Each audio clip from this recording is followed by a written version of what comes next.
Good morning everyone. దేవుని నామానికి స్తుతి కలుగును గాక. దైవవాక్కు అనే కార్యక్రమాన్ని వీక్షిస్తున్న మీ అందరికీ నా వందనాలు తెలియజేసుకుంటున్నాను.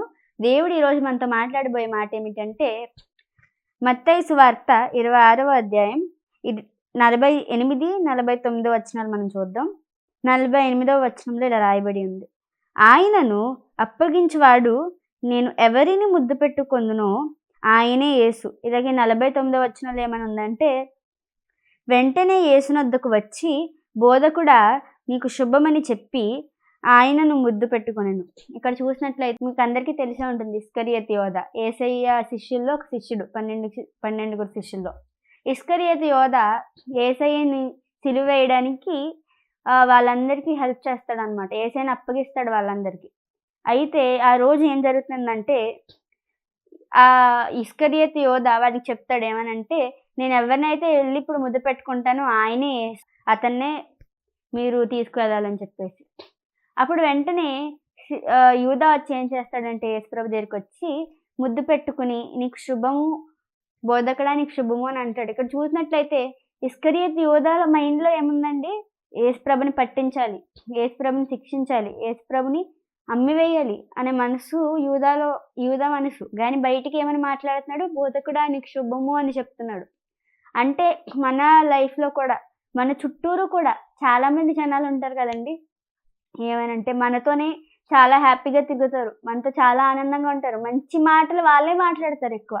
కానీ వాళ్ళ మనసులో ఎంతో దోషాన్ని పెట్టుకుంటారు, ఎంతో ద్వేషాన్ని పెట్టుకుంటారు. ఇక్కడ చూసినట్లయితే యూదా ఎంతో బ్యాడ్ ఇంటెన్షన్ యేసయ్యని ముద్దు పెట్టుకుంటాడు. అంటే ఎంత యాక్టింగ్ చేస్తున్నాడు మీరు చూడొచ్చు.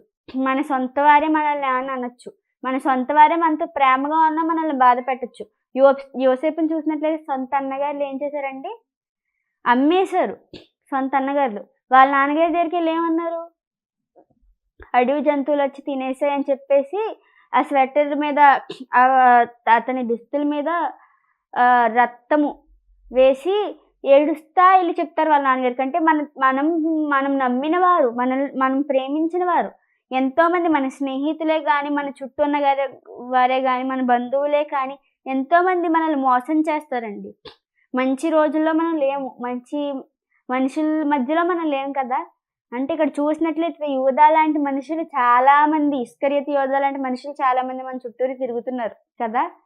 యోసేపుని కొట్టారు సొంత అన్నగారులే. మనము చూసినట్లయితే అలా కొట్టలేము కదండి మన సొంత వారిని, కానీ వాళ్ళ అన్నగారులు అలా బాధ పెట్టారు. మన సొంత వారే మనల్ని మోసం చేసే రోజుల్లో కూడా క్షమించే మనసు దేవునికి ఉంది. ఈ రోజు నుంచి మీరు కూడా క్షమించే మనసుతో మీరు కొనసాగాలని ఈ వాక్యాన్ని ముగిస్తున్నాం. ఈరోజు మిమ్మల్ని క్వశ్చన్ అడగాలనుకుంటున్నాను. మీరు కామెంట్స్లో, అంటే చాలామంది వాట్సాప్లో చెప్తున్నారండి ఆన్సర్స్, మీరు కామెంట్లో పెడితే మేము కామెంట్ని పిన్ చేయడం జరుగుతుంది. సో ఎవరు ఫాస్ట్గా పెడతారో వాళ్ళ కామెంట్ని మేము పిన్ చేస్తాము. బైబిల్లో ఒక బలవంతుడు మోసం చేయబడి, తన ప్రేమించిన వారి ద్వారా మోసం చేయబడి తన బలాన్నంతా కోల్పోయాడు. ఎవరో మీరు కామెంట్స్లో చెప్తే మేము పిన్ చేస్తాం. ప్రార్థన చేసుకుందాం.